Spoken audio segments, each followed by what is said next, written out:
Welcome to Conversations with My Sister's Keepers, where we bring awareness, share stories, and promote healing-centered conversations for lived experience professionals and allies in the gender-based violence and recovery sectors. I'm Shameen Brown, and together we'll explore strategies, resources, and insights to support wellness, recovery, and leadership. Join us as we challenge stigma, celebrate autonomy, and normalize the healing journey. Let's build a community of understanding and empowerment, one conversation at a time. Thank you for joining us. We have our sister's keeper, Dr. Lauren Casey. Dr. Lauren Casey possesses over 2 decades of experience collaborating with regional, national, and international organizations dedicated to mitigating health disparities among sex workers. As a preeminent authority on the North American sex industry, she has contributed extensively to scholarly literature, including publications with Springer Publishing, Routledge International, University of Toronto Press, and leading journals such as the Journal of Addiction Research and Therapy and Qualitative Health Research. Dr. Casey has delivered over 100 presentations globally, encompassing academic and professional forums where she integrates her empirical research with personal insights from her lived experience in the sex industry. Welcome, Lauren. I'm so happy to have you here. Good to be here. Thank you for having me. Yeah. And to all of you listening, thank you for joining us today. Conversations with My Sister's Keepers are crucial for survivors and survivor leaders everywhere. It's time to advance beyond trauma-informed and resilience-based narratives of surviving, thriving, and leading, and to embrace a healing-centered focus on wellness and recovery. Today, we aim to challenge the stigma and judgment that many survivors encounter during their healing process. By sharing insights into our own recovery and wellness journeys, I believe we can normalize the ongoing and cyclical nature of the recovery experience. What are your thoughts, Lauren? I agree. I think it's important to take away labels, first of all, and the stigma that comes from one's lived experience and really focus on the individual as a person with agency, but also, in on a journey of healing, whatever that looks like, because, recovery is a lifelong journey, and to support somebody on that journey is key, right? Whether it's just letting the individual process without fear of judgment or, narratives trying to be twisted onto the individuals, that kind of thing. So those are my preliminary thoughts. I love that. Thank you. Yeah, that's beautiful. Just going to tell you a little bit about the goals of the Canadian G100 Anti-Human Trafficking Wing over the next 3 years, and I'd love to hear how you feel about it. If there's any gaps, barriers, strengths, highlights, or other things to consider that you'd like to throw your hat in on. So over the next 3 years, we aim to promote the leadership and autonomy of lived experience people, support the wellness of lived experience staff, develop survivor-led, informed, and facilitated prevention and intervention programs, and identify all ally organizations that are invested in survivor leadership. Yeah, I support all of those goals, obviously. I'll just share openly about my own experience, both lived experience and also working with individuals who have been involved in the industry in whatever capacity. So I think first and foremost, it's important to put individuals at the lead who have this lived experience. Informed decisions come from that. And I share that just from the work I've done in Canada when I conducted research across Canada with sex workers by and for people who were in the industry in whatever capacity. And just getting the voices on the forefront to be able to go to the Canadian government and say, these are the things going on. How can we work together to identify and address some of these issues? So for sake of conversation, one of the research papers was specifically on those who may be dealing with substance use disorders and or mental health and what's lacking in the service, right? And to be able to go and do focus groups and speak with those who have had this experience, this lived experience, became the catalyst to actually develop programs and services geared towards this, right? Some of the issues that came up were, I don't want to be identified in a group setting in a residential treatment center as a sex worker, because every time I am, or if I've had experience in the industry, there's judgment, I shut down, I don't want to talk about it. They Mm-hmm. started talking about things that don't traditionally come up in residential treatment, such as the process of moving out of the industry. That's not just an overnight thing, right? So, what does that look like? And everybody's got a unique experience. And so, all of these voices that we gathered and the research conducted led to the development of this beautiful model. It's across Canada, it's in Africa now. Oh. That is really And cool. sorry, Lauren, is this the sex workers addressing treatment that you're It's speaking sex of? workers addressing treatment. Yeah. Thank you. Yeah. Yes. Yeah. Yeah. The Okay. SWAT program. Yeah. And so that is in Africa as well now. That's In Africa, exciting. I was flown out to Africa. Gosh, this would have been 2011.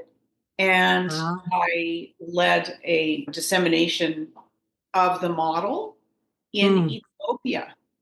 Wow. Those who were often underage, these are survival workers, right? Not knowingly going into the industry. And, it resonated across all cultures and across all forms. I had a translator Yes. and it was Yes. beautiful.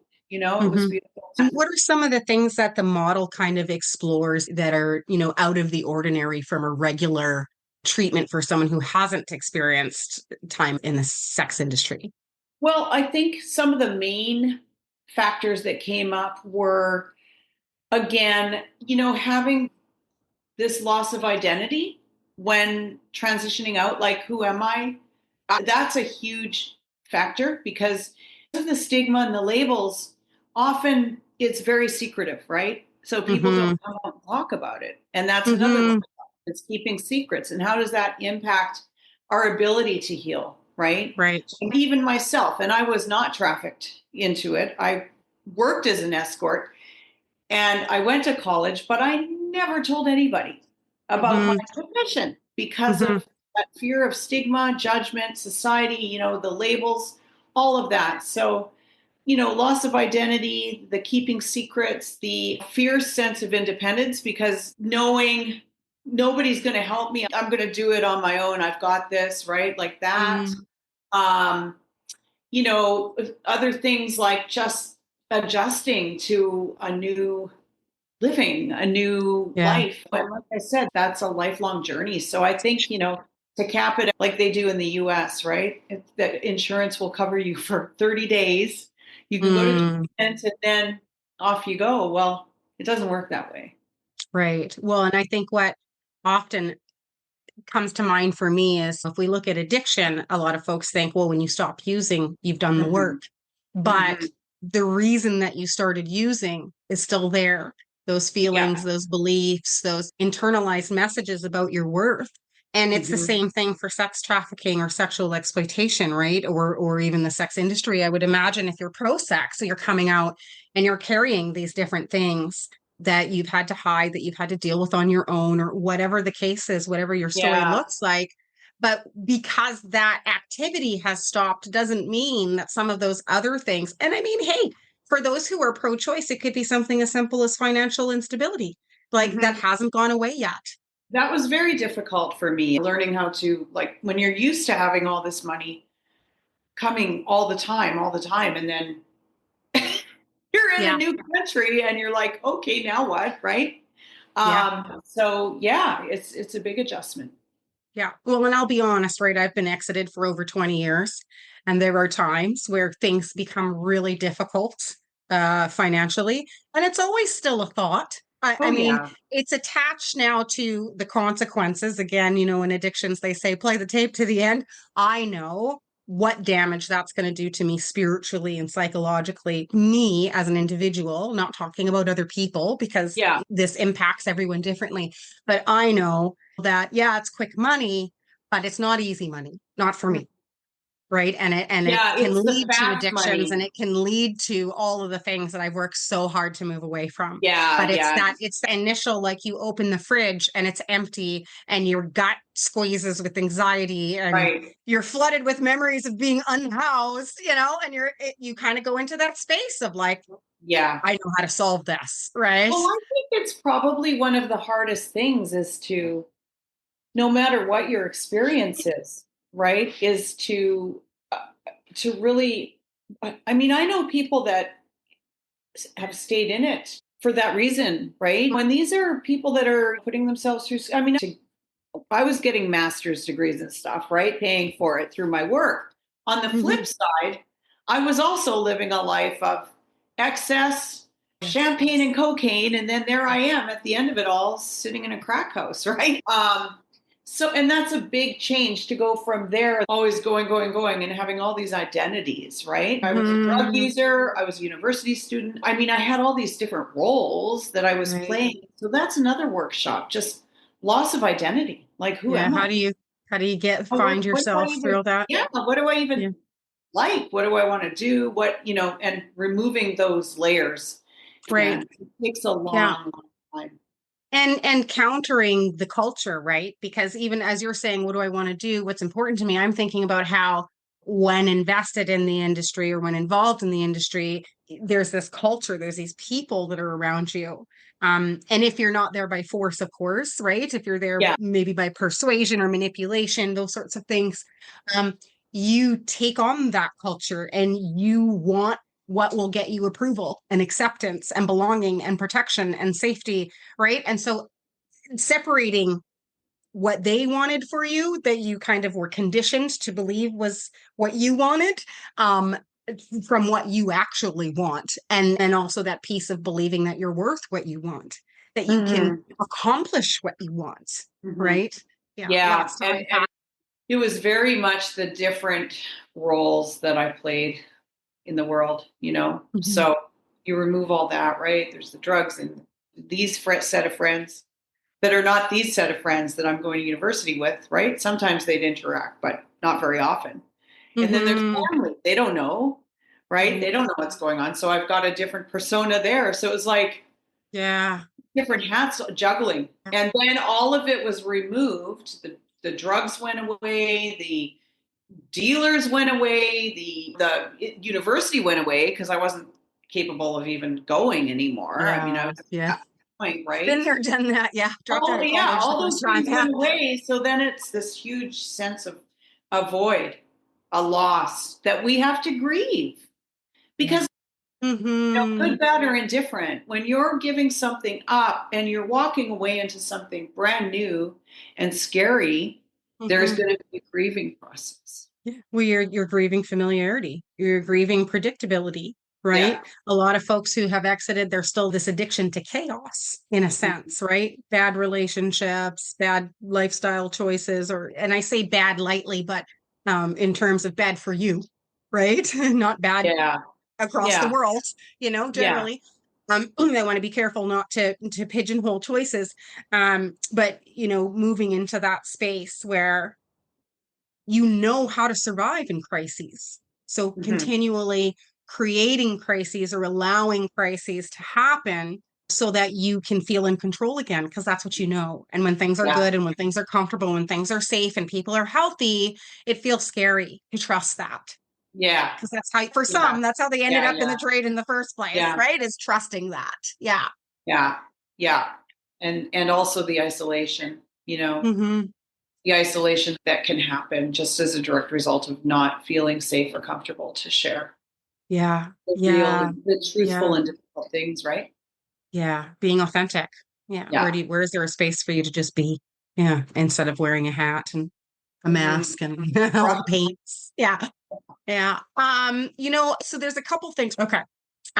So you have said sex worker a few times, and then you've talked about having been engaged by choice, but you're involved in some really interesting work, making the sex workers addressing treatment curriculum and kind of looking at some of the healing that has to do and the harm that has to do there. And I'm just like so Hmm. curious how, for you, pro-choice.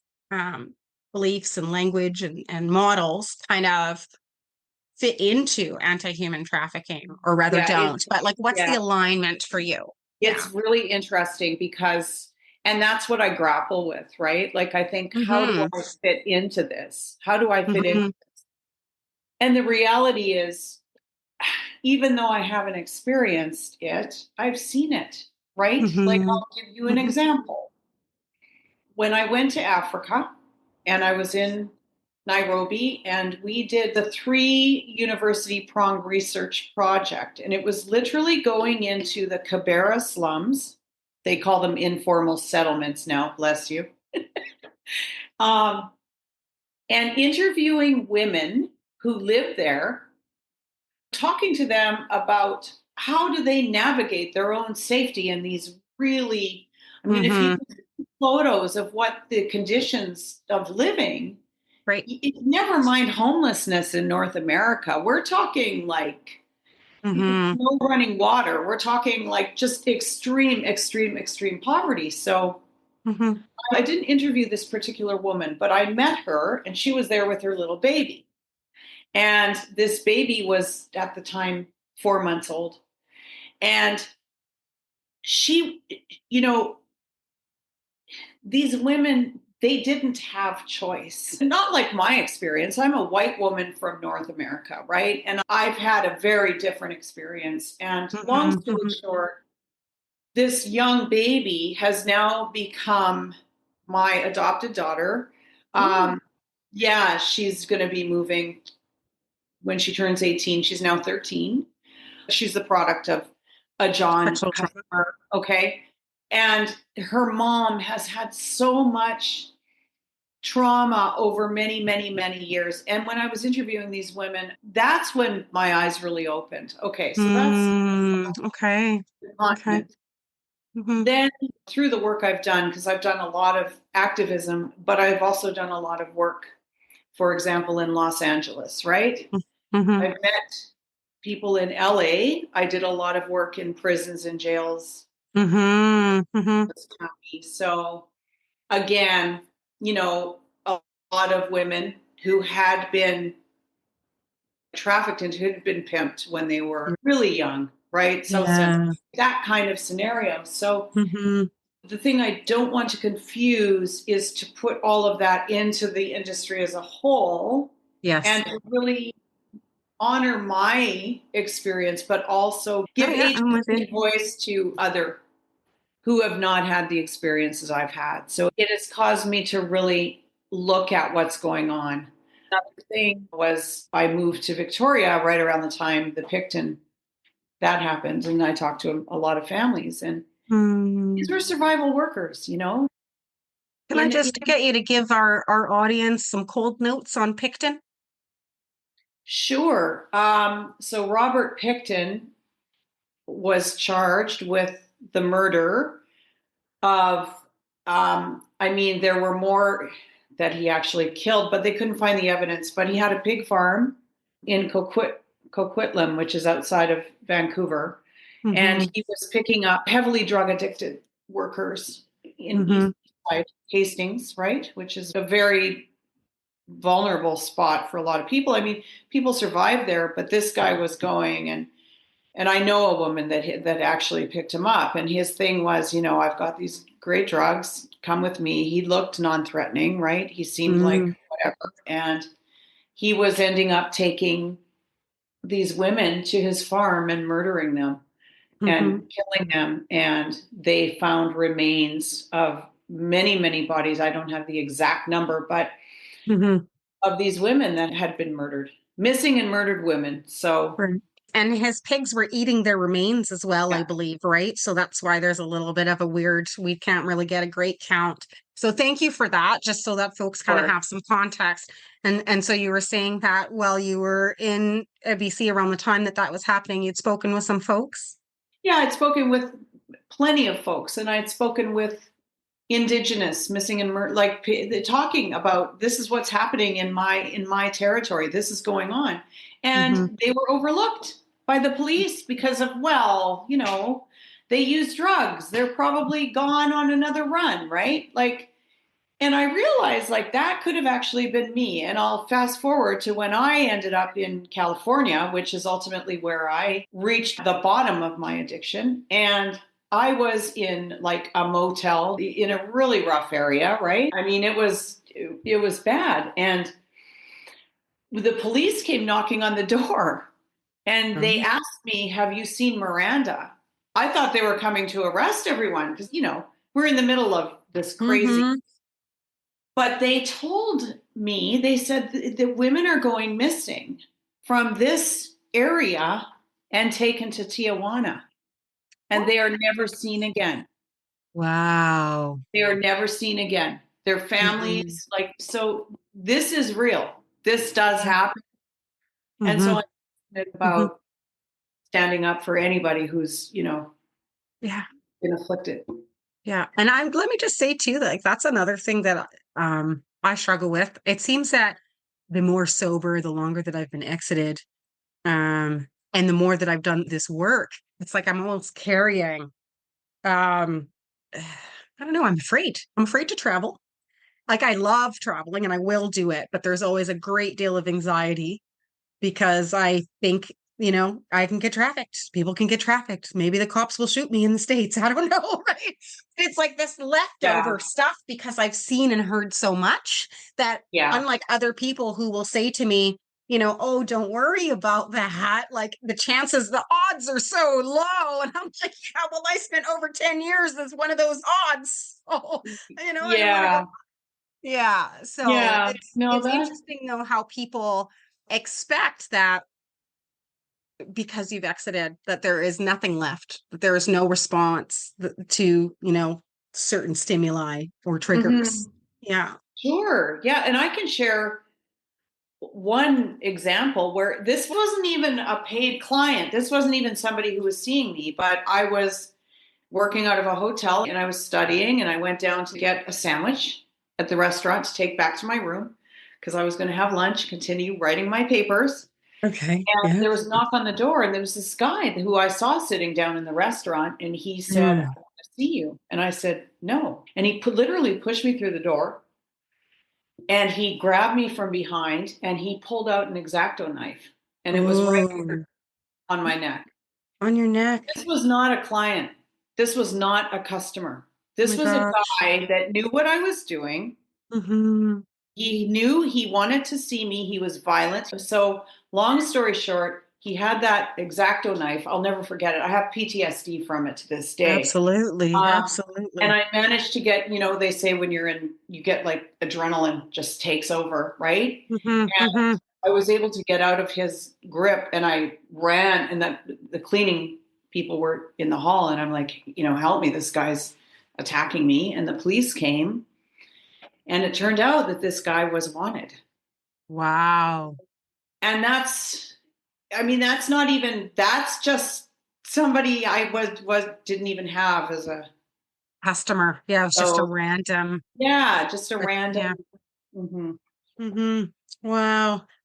Thank you for sharing that. I would like to actually ask you if there's anything else that you want to share around, some of the lived experience. And you've shared so much already that, if there's nothing that comes to mind, it's okay. We can definitely move on. But some of the lived experiences that you've had with abuse or trauma or addictions or mental health, anything that, you're comfortable sharing that you've already shared that, that you feel is maybe valuable for folks to understand because your story is quite unique and different. And Yeah. one of the things I want to say is that I applaud you for recognizing how your story is different and not saying, well, because I wasn't, that this industry isn't exploitive or harmful. Um, but also being able to kind of acknowledge your privilege. And what I'm hearing is using that privilege Yeah. to make changes in the areas that you feel or that you're seeing folks are being impacted in. I think that's very Absolutely. powerful. And I think Yeah. it's important to have lived experience people with a vast array of experiences. Something that I say often is that I don't really feel that it matters if you're there by choice or not, Yeah. because what I know is that when you exit, there's healing to do, no matter how you got there, right? Because you can't share your body and with people you don't know and be open to violence and belittling behavior and demeaning behavior in language. And then sometimes, in some cases, having to keep secrets and not having support systems to share those things with. And then walk away from that and have nothing that Mm-hmm. you need to work through. Right. Mm-hmm. So that's kind of my stance is, regardless of how you got there, if you're choosing to leave, there's going to be work to do. There's going to be some Well, healing and work to do. and it's like anything, right? If you're getting clean from an addiction, there's going to be work to do, That's right. Like you Yeah. said, you don't just walk out and, oh, I'm clean now. It's a Yes. whole change of life. It's a whole, I mean, it's foreign. Hmm. Yeah. So, Yeah. Yeah. yeah. So what about the lived experience? Anything else around your lived experience that you'd like to share with us? I mean, I can tell you honestly, I did not experience violence by the hands of any of my clientele. So I can't speak to that.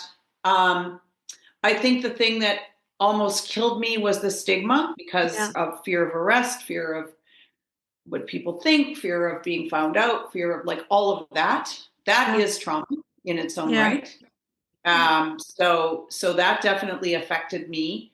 And those are the main takeaways I want to give. But I Mhm. also want to express that I do believe in helping everyone, whatever Yeah. your Yeah. experience is. Generally, when you hear a story from a lived experience person, because they have a very different entry point, you hear a history of family addictions or neglect or CFS or, which creates a vulnerability to being manipulated by some external predator source.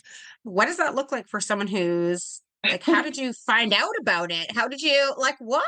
You Well, know? I was an adult. First and foremost, I was, almost 20. Okay.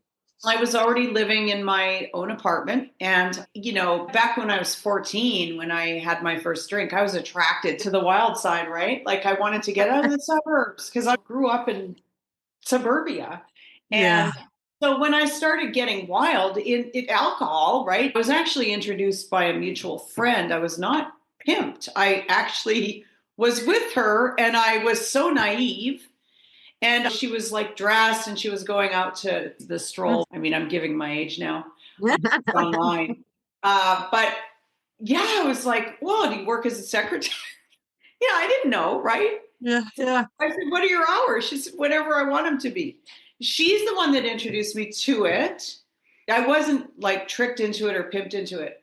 That Yeah. led me to going from there to going indoors. I Mm. started there and then I went indoors. So, what was my experience growing up? I would say my experience growing up was I was not sexually abused. I was not physically abused. There was a lot of organized religion. There Mm. was Mhm. Christian Science, which is a very religion where doctors aren't. My parents did the best they could. They were, for all intents and purposes, they raised me well. Mhm. But Mhm. growing up in that weird kind of like, that was an experience that made me feel different than everyone else. Yeah. Sounds like a little bit of an Um, oppressive space that Yeah, left you like I'd feeling go to othered. school. I'd go to Yeah. school, and all the kids are getting their shots, not me. I got to know, Mhm. right? So I'd see these huge. When they were doing the vaccinations, they were like massive, and I'd be like, "Oh, thank God it's not me." Yeah, that, and then my dad, he passed when I was quite young. I was 19 when he passed away. Mhm. That was a huge Mm. loss. Huge Sorry. loss. Yeah. Yeah, yeah. He ended up getting cancer and passed away. So, loss of that. There was loss, Mm. of course, right? I can't for sure. But, Yeah. Yeah. hmm. Um, Well, I was in it for 15 years and most of my work was inside. And what happened was, I'd say in the last of years, I was making more money than I knew what to do with ever. mm. I was an Mhm. independent worker. So I had my own, at that time, it was cell phone and I'd advertise Mhm. in the paper. But by that point, through all of the years of like, living hard, So like fast. so Yeah. fast, I was introduced to cocaine. Obviously, in the '80s, it was everywhere, right? And so, I loved it. It was like champagne and cocaine. But as I said earlier, what happened was my addiction started taking over, and Mm. it got to the point where ultimately I ended up going through like 5 rehabs. And then finally, the last year, I ended up in California and went through rehab there. And then ultimately hit my bottom in California and then started getting clean. And so when I started getting clean, I knew I was in the middle of this program. It was very much consumed my life, and it didn't involve any sex work. I was removed from it because I was from Canada to the US. So I just said, you know what? That's it. I'm like late 30s by that point and really focused on getting clean. So I left it all at the same time. Okay. Good And for that was you. hard. It was Yeah. hard. I cleaned houses my first year because I didn't have, at that time, I was legally in the US, but I didn't have my social security number. Now I'm dual citizen. But so I had to find work that I could do where I could get cash, right? Like, because I was used Yeah. to that cash in the hand. Now it's all cash app. But so I was like scrubbing toilets, and I'm like, why am I doing this? I pay people to, but it was the best thing that happened to me because I literally started over, ground zero.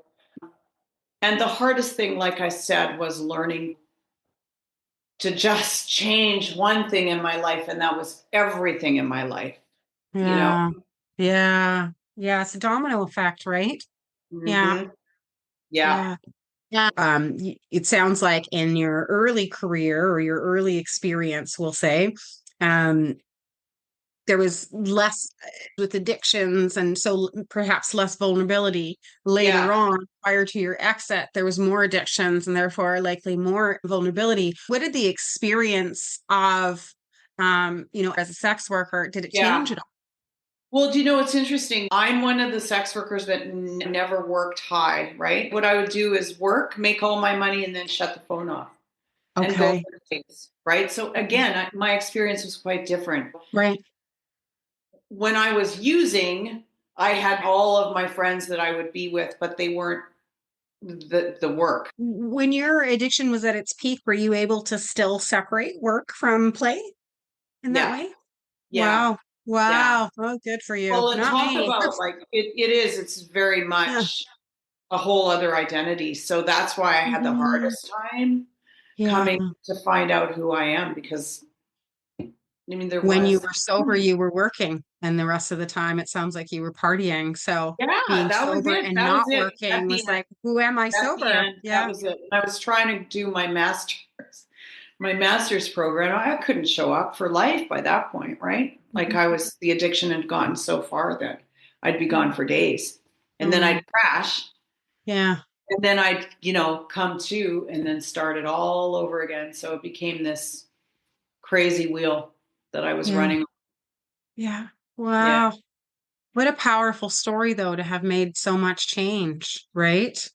Left so much Yeah. behind. I think for folks who identify as having been exploited or Yeah. trapped, it makes sense in some ways for them to transition into this kind of work.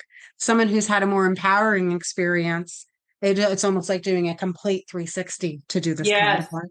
Yeah. Yes. Yes. Yeah. Exactly. So, It's incredible when I look back. yeah. What You know, helped you the most in your recovery? I'd say probably being surrounded by an army of people that really understood and got me. They really supported me through that first year, especially. Hmm. So I had a lot of people. California is the place I needed to be Right. because the meetings I was going to were 200 plus people. I Okay. mean, I'm so grateful like that they say you end up where you're supposed to be. And that's where it Mhm. all started for me and where I am today, actually. I'm sorry, meetings? Which meetings were you attending? I was doing 12-step meetings. You were doing 12-step meetings. Okay. And how did these folks that were surrounding you, what were some of the things that they did that were meaningful in your recovery? Talked about their own experiences, talked about their own experience, strength and hope, talked about, the things they were recovering from. I met other women who had been in the industry. I worked part-time at a residential place where there were adult film people coming through. So we bonded and connected because we had Hmm. that experience. And also, I didn't feel safe with women in the beginning. So interestingly enough, Mm-hmm. Well, my first sponsor was actually a male, and he had as much sobriety as I was old. He was Yeah. like really like light and just emanated this, incredible serenity. But he called me on shit, which is what I Yeah. needed. I needed a guy to call me on shit because my MO was Mm-hmm. to work them, right? I'll give you an Yeah. example. So I'm coming up to 6 months of sobriety, and where everyone's going to Hawaii. There's a big convention, right? An AA convention. Uh, so I went to my sponsor and I was like, I really wish I could go, thinking he's just going to like write a check and buy my airfare. He looks This at is what me you're used straight in the eye to. and he says, well, then clean some more houses and you can go. And it was the best thing that ever happened. I cleaned. For the first time, I didn't rely on that thing that I did Mm-hmm. that came naturally. And I Mm-hmm. went. And it was very empowering, right? Like that's one example of so Yeah. many. Yeah. I love that. Yeah. Then get off your ass and clean some more houses. Yeah. So being challenged to, take ownership of Take ownership, your grow own up, goals, your own uh, dreams. work hard, and things can get accomplished. And that was the Mm-hmm. beginning Mm-hmm. of a whole I new love that. life. Yeah. Mm-hmm. I remember hiking up Diamond Head in the morning. It was like a sunrise hike in Hawaii. Mm-hmm. Just Mm-hmm. sitting there looking at the sunrise and thinking, wow, you know what? I didn't have to do sex work to get here. Like Yeah. very Yeah. cool. So Mhm. yeah. So there's some strengthening of identity. There's some pride. There's Yeah. some self-worth that is gained. Yeah, and when Um, you're making that much money, I didn't respect money. It just came and went, right? Like I just blew it. mhm. I didn't have a Mhm. thing to show for it at Yeah, the I end. think it's really interesting that you can sit here with me and you can say, I was a sex worker. I chose to do that. It paid for school. There was no Yes. abuse. I have no history of trauma that would have made me vulnerable. I had more money than I could do with, and I still chose to exit. Hmm. And I still chose to advocate against exploitation. I Hmm. think that says a lot about all the learnings and all of the self-development that occurred for you after exiting, which is very Sure. powerful. Yeah. Yeah. Beautiful. Hmm. I'd just like to give you a little bit of space here before we close up to share with folks that are listening what you do and how Yeah. folks can reach. I work individually with people that are trying to heal or trying to figure out where to go next. I you. do private recovery coaching and support, and the best way to reach me is my email and my website. My website is laurencasey.com. I also have an Instagram. It's Lauren Casey PhD. That's more kind of like the life stuff that I do. So it gives an idea of the things I like to do, which I help others. Is there anything you'd like to say before we say goodbye to our Um, listeners? just thank you. You're amazing. It's good to Yeah. see you. Thank you for including me. Well, and thank you for rising to the call. This is Real Women, Real Lives, Real Talk. Thank you for joining Casual Conversations with our Sisters Keepers. Until next time, take care.